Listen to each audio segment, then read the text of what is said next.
So these are the foot pronation neurosensory drill exercises, progression of that one. So we're adding a hip turn into this too. So we have the foot straight ahead. I'm aware of the tripod, just like before. So the center of the heel, knuckle of the big toe, knuckle of the little toe. I keep that awareness of that tripod the whole time. And I'm popping just the corner of my sock here underneath the inner edge, underneath the arch. And then the key thing is that I keep the tripod, the sensation of those points. I'm not letting pressure come off the outer edge, inner edge, or off the heel. And my knee stays in line with my, pretty much here. So it can be big toe, it can be second toe, it can be in the middle here, whatever feels best for your knee. So we don't want the knee to feel twisted. Then I'm going from a negative shin angle. So the waist gets to stay more on my back leg. Negative shin angle is here, positive shin angle is here, and that of course is vertical, so we're going past that, which means we're rocking the weight forward and back, controlling it with the back leg, and the body staying vertical. We want that, so we're not leaning, looking down. So we've got this position from the side here. Key thing is that I keep a heavy heel. So I feel heavy heel, still got heavy heel as the weight goes forward, heavy heel, until I feel the pressure go to the metatarsal heads. But if I go any further, my toes want to start to push too, so that means I've gone too far. And even my heel lifted off the ground there, so we don't go that far. So it's just heavy heel, heavy heel, heavy heel. I feel the force, still heavy heel, but the force has gone through to here. Then I back off. So that's what's happening in the foot, and that'll allow the heel to pronate and the midfoot to pronate inwards too. So the arch will drop and then it'll rise again, drop and rise. So it'll drop when I'm here and it'll naturally rise when I'm here. So that's the idea of the sock. So it gives me some feedback. So as I shift forward here, I feel the arch dropping into the sock, give me the feedback. As I come back, I feel the arch lift off. There's not so much pressure there. Okay, so that's what we did in the first exercise of this series. From here, what we do, we turn the hip. So as I come forward, I turn the hip, but my knee still stays over my big toe. Turn the hip as far as you comfortably can. Knee stay over the big toe. Still heavy heel. Pressure hasn't gone into the toes. Back it back out again. Turn the hip. That's the only change, it's just this hip turn. Everything in the foot we want still to be happening.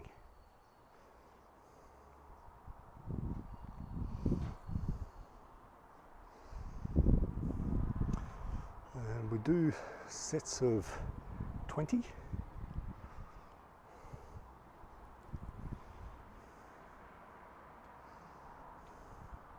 So from the side.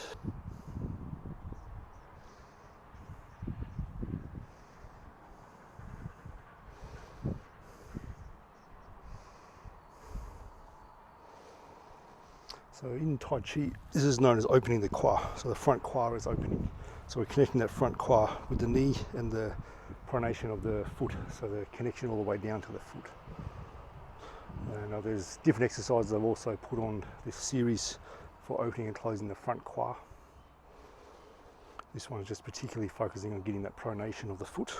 So my foot stays relaxed when I do this. So let's do the other side.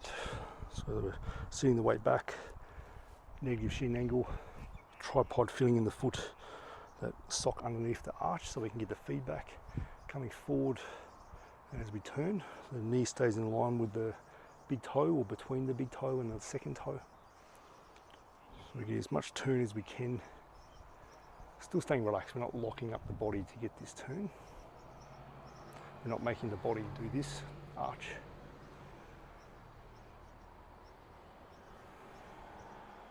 And we feel what's going on.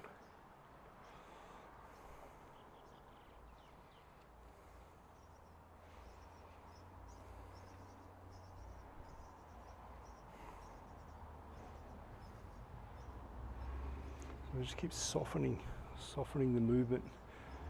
We're not going fully twisted as far as we can. If you do that, you'll feel just how tight and restricted your muscles can get. So we're still doing it Tai Chi way. We're doing about 70% rotation movement over time though, as the body relaxes.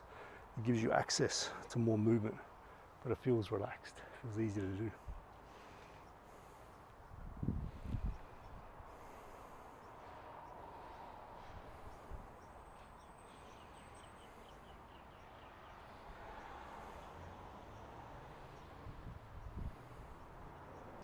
So the next version of this exercise, we allow the knee to turn in. So for most people, when they're not guiding that knee, when they come forward and turn the hip, the knee will naturally start to turn inwards. It just follows what's happening with the foot and with the tibia too, and what's happening in the hip. If you're very inflexible in your hip, it'll really come forward too. The key thing though, is that as I do this, I still feel the tripod foot. So often this is a bad position for the knee when that edge comes off and we really accentuate here. That's where ACLs get damaged, meniscus, MCL, all sorts of things, or all three at once, especially if it's a traumatic injury like someone hitting you or just a lot of weight, a lot of pressure going through it. So we're getting used to this position to be safe. So you can feel all the way. So I turn my hip, but I still feel heavy heel. I feel pressure go all the way through here, heavy heel. I've got pressure under here, still pressure under here, and pressure in the heel. So that's what's different. I'm really feeling into the foot and letting that knee travel in as I turn my hip.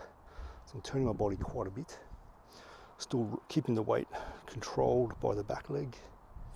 And we want to do 20 reps of this.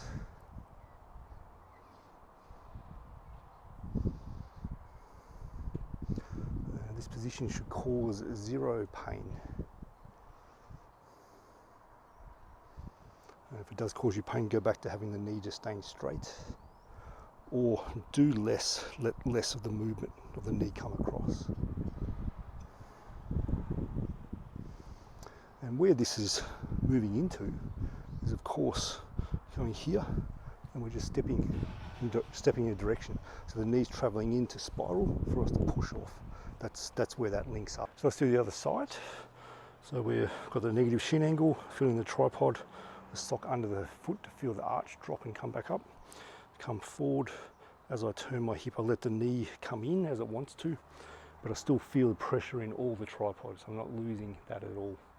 So I've got that connection right through, and I come back out. Forward, let it turn. So you may find you can turn your body more than you could on the previous exercise. The knee's letting you to, allowing it to. You may find you need to do this slower than what I'm doing. That's totally fine. Main thing is you just get the idea, get the feeling in your body, get the access, and then it's in your nervous system, and then it applies. It'll just naturally happen in your daily life when you walk, when you move.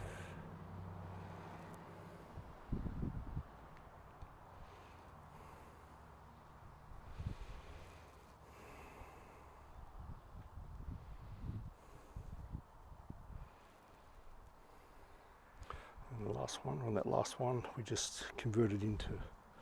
Where this also links up is when we do the bow stance in Tai Chi.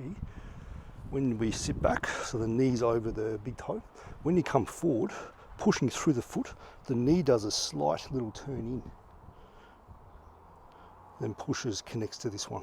Then opens back out again, over the toe, slight come in, then opens back out again. So the knee's making this little bit of a motion here, but in no way are we making a motion where we lose the tripod. So we rise here, we rise here, no way. Okay, so we keep that really solid grounded connection, like the foot's glued, like melted plastic to the ground. So that's how we can spiral corkscrew force from the leg through the hip out to the arms. There is another way you can do this, where the knee stays, I don't corkscrew that in, it just stays put. And the force, then when you do that, it kind of comes around the back. So some people are very good at doing that one, and they kind of need to because of some knee issue. There can be some people feel like it's not quite as stable, doesn't quite produce power as much. Other people feel like that's even better for them. Okay, so play with both. One where there's a little bit of a turn in, and then it turns out. It's just not excessive. Other one is the knee stays put as we turn. The knee even starts to move a little bit that way. So as I push, the knee goes that way a little bit. If you accentuate that too much, you'll get knee problems though. That movement is used a lot in Chen style Tai Chi with their figure 8 or S shape reversals with the hip and the knee.